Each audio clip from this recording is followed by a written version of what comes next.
I'll be the first to admit this video's a bit late. With my fall anime recommendations already out, it's definitely not accurate to call the trash of spring hot anymore. At this point, you could even say it's gathering frost, and I considered not recording this video at all. But even amid the distracting masterpiecefulness of shows like 86, Vivi, and that walrus thing I won't shut up about, spring did treat us to several gut-bustingly hilarious disaster pieces, and I feel duty-bound to highlight them for my fellow trash connoisseurs everywhere. And with yet more Tesla note-shaped refuse inbound weekly to further stink up the place, not to mention a huge custom order of 3 more crazy cult movies, if I don't get on it now, I probably never will, so here we are.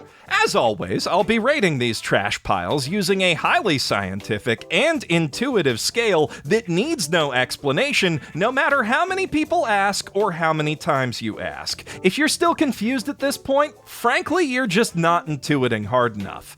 This is the lukewarmest trash of spring 2021, brought to you by Rosetta Stone. Have you ever wished you could watch anime without the subtitles, or play cool video games that never made it out of Japan? What about going over there and asking for those things with words from your mouth? Or being able to read this t-shirt? Does it say PlayStation? No. Those are all rhetorical questions, because I know you're watching this video, though I would love to know in the comments below which cool video games you'd play if you could. All weebs think it would be mecha kakoi if they could speak Nihongo, and even cooler if they didn't sound like I just did when they do it. Enter Rosetta Stone, the Cadillac of language learning apps, who've been doing what they do since 1992 because they're actually just that good at it. What they do specifically is immersive, intuitive, practical language education. In other words, learning words and grammar you'll actually need in day-to-day conversations by dynamically associating them with visual stimuli. You know, the same way you learned English. With Rosetta Stone, you'll start speaking your new language day one, and the app offers both speech recognition and live online coaching to help you practice pronunciation and conversation. It's also available on mobile and desktop, which makes it easy to squeeze in practice where and whenever happens to work for you. Personally, I like to do my lessons right before jumping into writing. Since the app is basically a language logic puzzle, it really helps to get those gears turning. As a special deal for Mother's Basement viewers, Rosetta Stone is offering to take 40% off the asking price of a lifetime all-language subscription, bringing it down from $299 to $179, which is a steal of a deal you don't want to miss, especially considering that a year of Japanese alone would normally run you $143.88. And all you gotta do to claim it is click the link in the doobly-doo today. Like I said at the top of summer's trash rundown, the reason it's taken me so long to get to all these shows is I was simply too caught up in all the great anime airing alongside them. But that's simply not fair to how much went into these anime as well.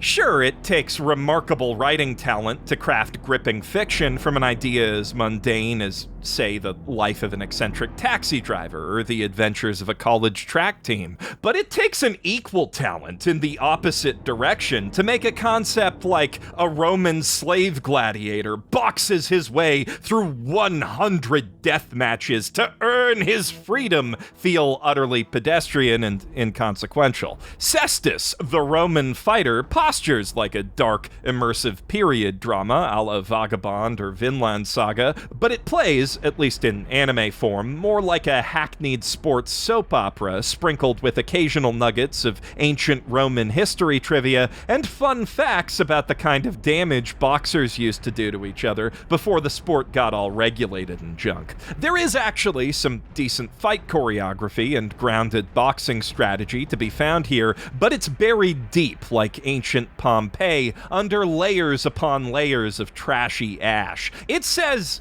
a lot. When your CGI looks like this, your 2D animation looks like that, and the script still manages to be your anime's biggest liability. So mired is Cestus's dialogue and mindless daytime TV cliche that this is a real line a real character really says while plotting her revenge against the hero for, quote, spurning her kindness. 剣道であることを死ぬほど後悔するくらいに。For context, not that you need it to understand how dumb that is, Cestus directly causes the execution of the closest thing he's ever had to an older brother via off-screen volley of poorly drawn arrows a little over 4 minutes into episode 1. And if you're thinking, golly, that's kinda quick, you ain't seen nothing yet.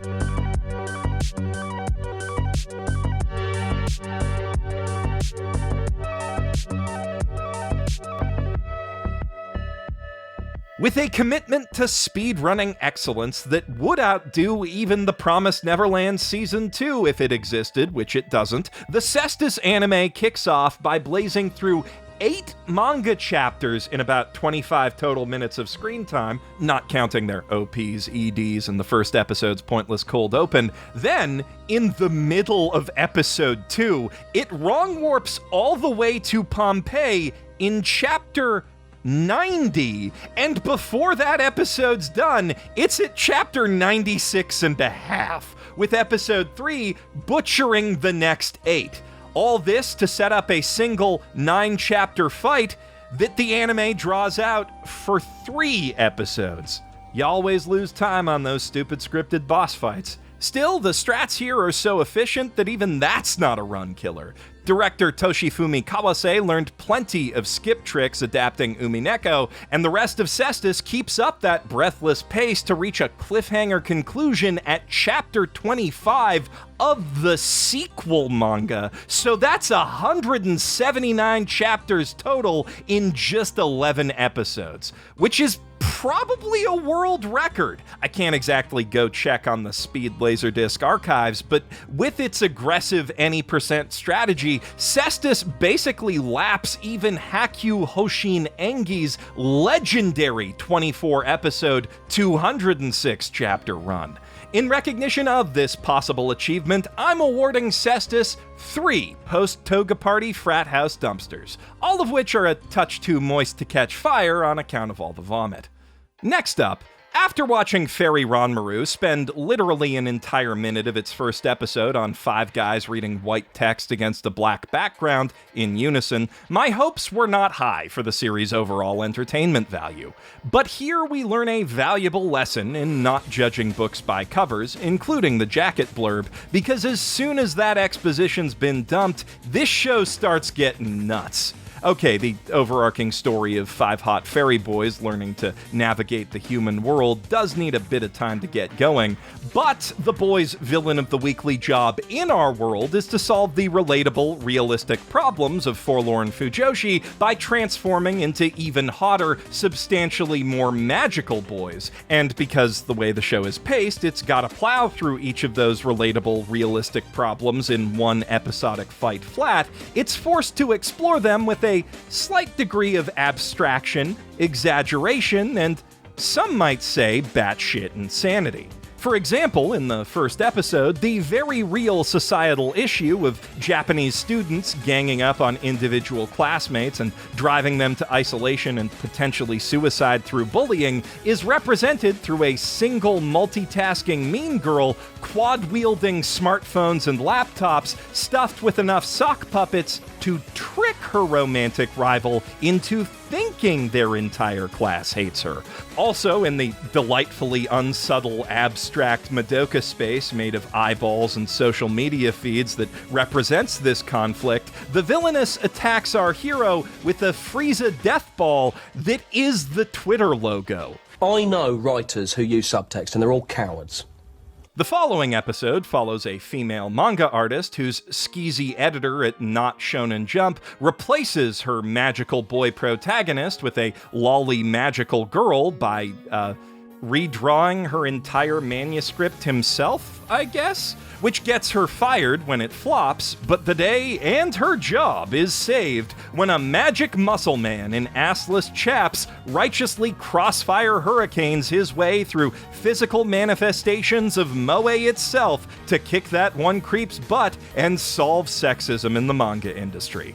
Also, side note, those moe manifestations appear to be a Digi-Karat reference, which is a weird thing to see in 2021.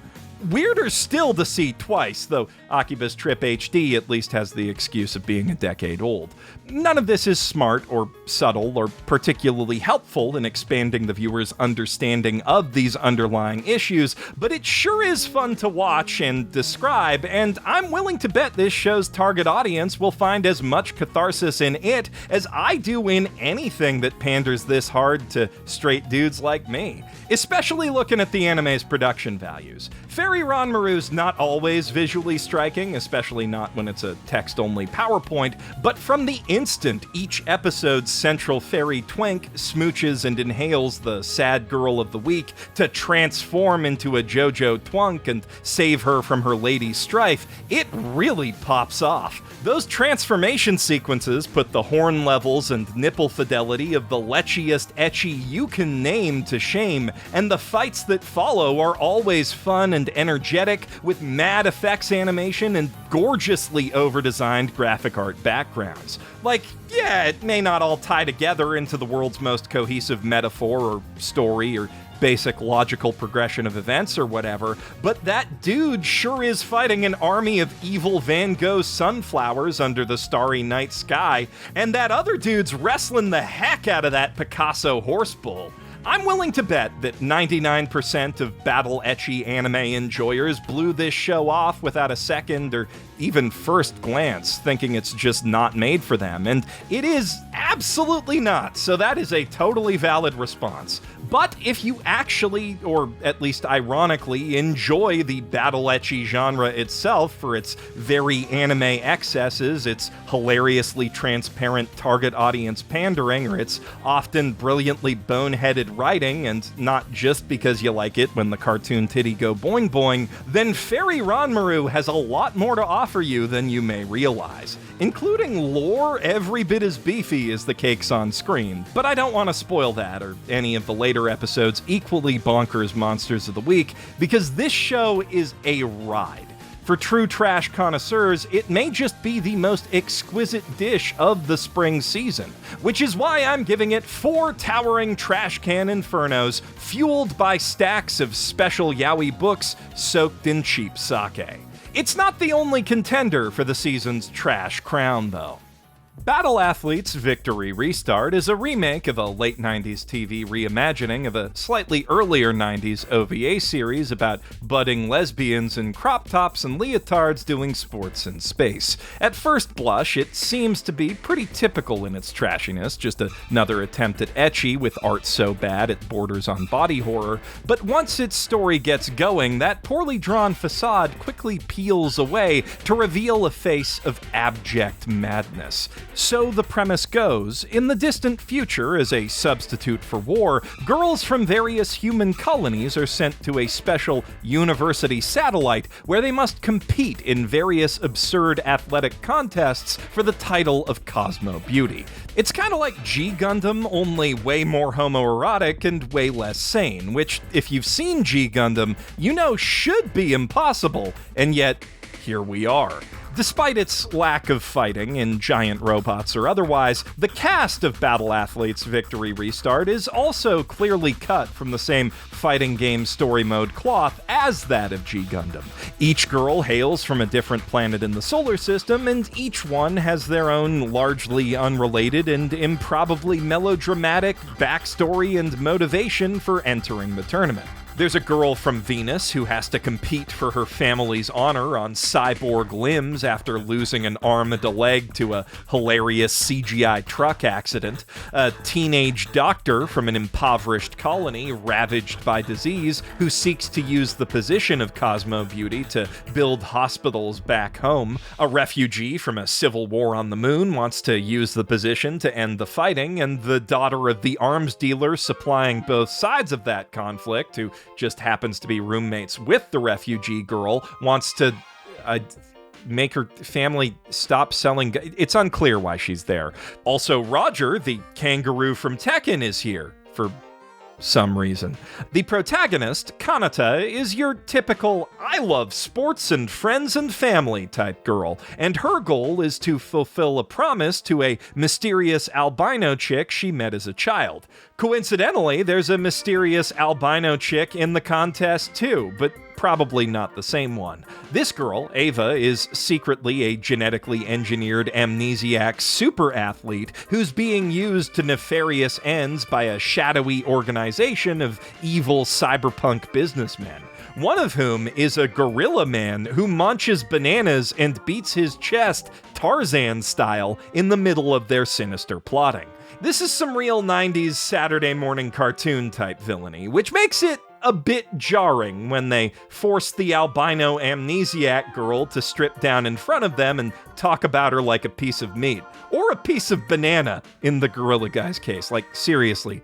That's an actual line of his. Also, they plan a lot of terrorist bombings, which this grizzled detective type guy is looking into. So, of course, they try to assassinate him by sending a hilarious CGI truck crashing through the wall of his favorite bar. And just in case that doesn't work, they also put a bomb on the hood of the truck. Not like taped to it or anything. It's just sort of sitting there as it plows through several tons of brick and glass, which focused squarely on the weird space sports and school life comedy aspects of the concept. A choice I would call creatively misguided on the grounds that a story about a kayak race between a cyborg and a GMO super soldier where the goal is to shoot a giant whale with a fireworks plunger gun doesn't really need the additional complication that one of the girls is concealing an invisible regular gun that her childhood friend, who is a terrorist, gave her to assassinate her roommate. Also, side note to the Battle Athlete staff, as they are from the moon, these terrorist characters could have been any skin color other than brown. Just saying. This is perhaps not as bad as the original anime's sole African girl being a semi-feral wild woman who runs around on all fours and bites meat straight off the bone, but like, not remastering the racism was also an option. That glaring issue aside, though, this mix of Yuri Light school sports comedy and hard-boiled cyberpunk detective drama is at least a solid gold basis for unintentional comedy. And the hilariously god-awful production values and 11-year-old aspiring artist who just discovered hentai anatomy only enhance that comedy. Battle Athlete's Victory Restart gets 4 bins of 90s anime doujins and crumpled tissues that were festering in the back of an old comic shop until the owner burned it down for the insurance.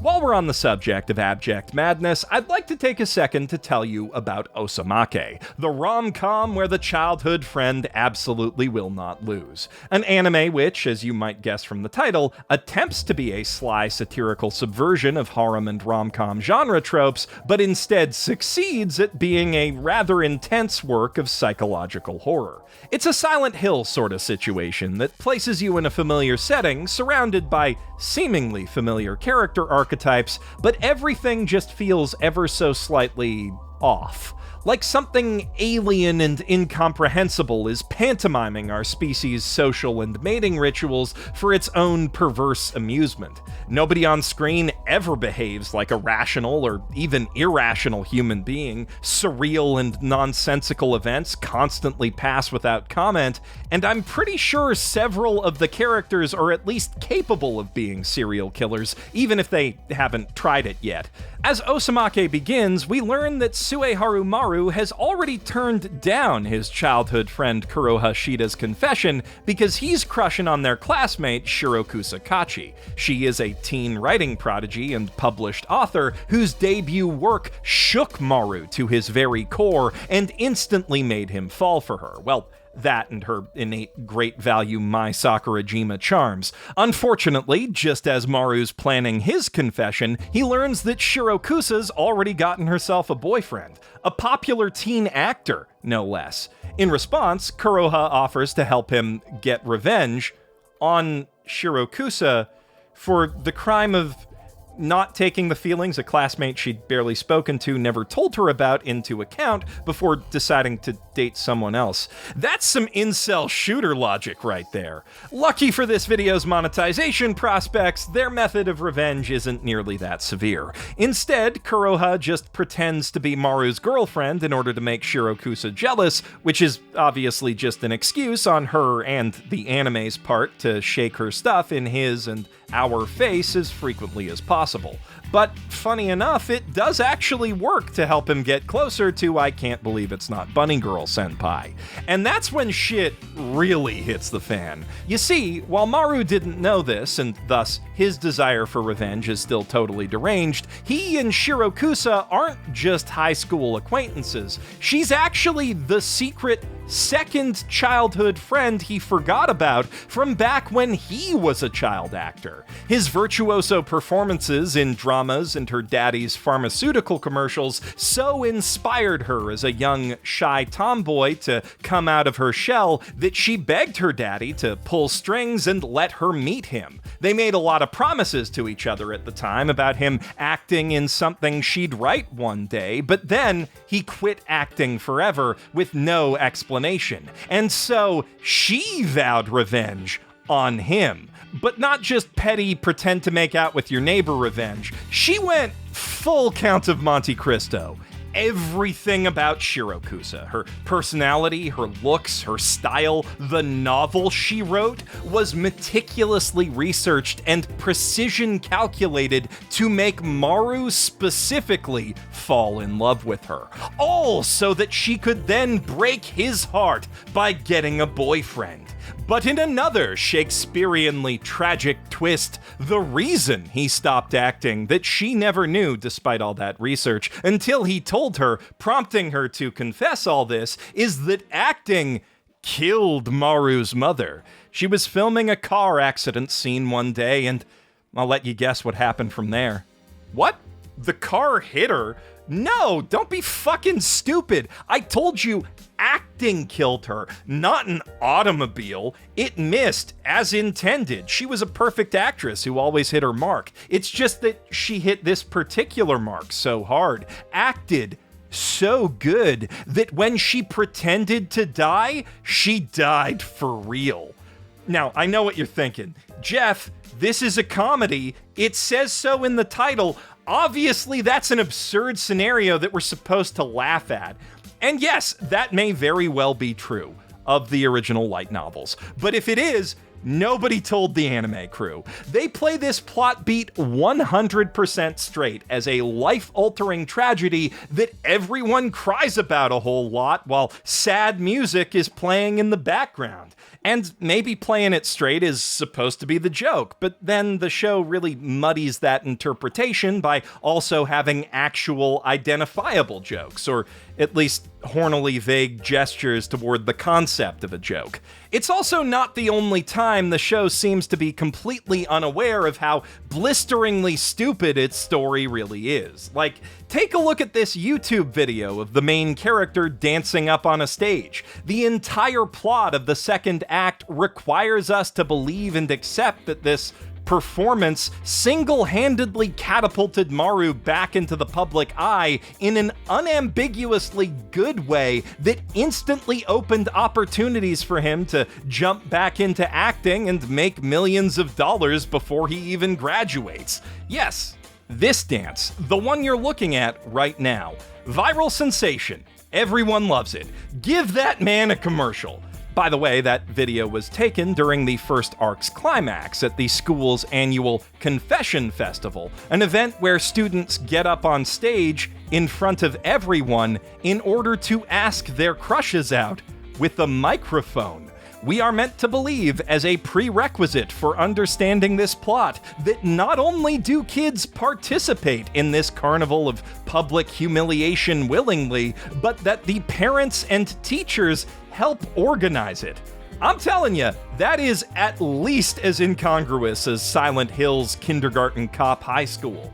Osamake is what happens when a writer possesses intimate understanding of romance as a genre, but only distant theoretical familiarity with romance as a concept and lived human experience. Also humans as a concept. With that said, at least the Mad Lib's unpredictability of it all and the Herculean efforts the all-star cast of voice actors take to sell it make for an entertaining watch. I'm giving this one 3 blazing back-alley dumpsters full of discarded love letters and some thick black hefty bags whose lumpy, unidentified contents are starting to smell suspiciously like cooked pork.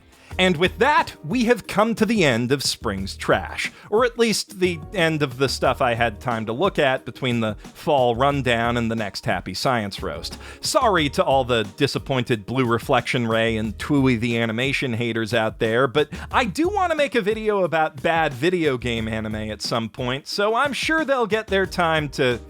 What's the opposite of shine? Anyway, thank you, all of you, for watching this roast to the end. I hope it was worth the wait. And an extra big thank you goes, of course, to Rosetta Stone for supporting its creation. Remember to let me know down below what legendary untranslated video games, or in the spirit of this video, kusoge, you plan to play with your newly acquired Japanese skills in the comments down below. I'm Geoff Thew, professional trash sommelier, signing out from the bottom of a certain religion's bins.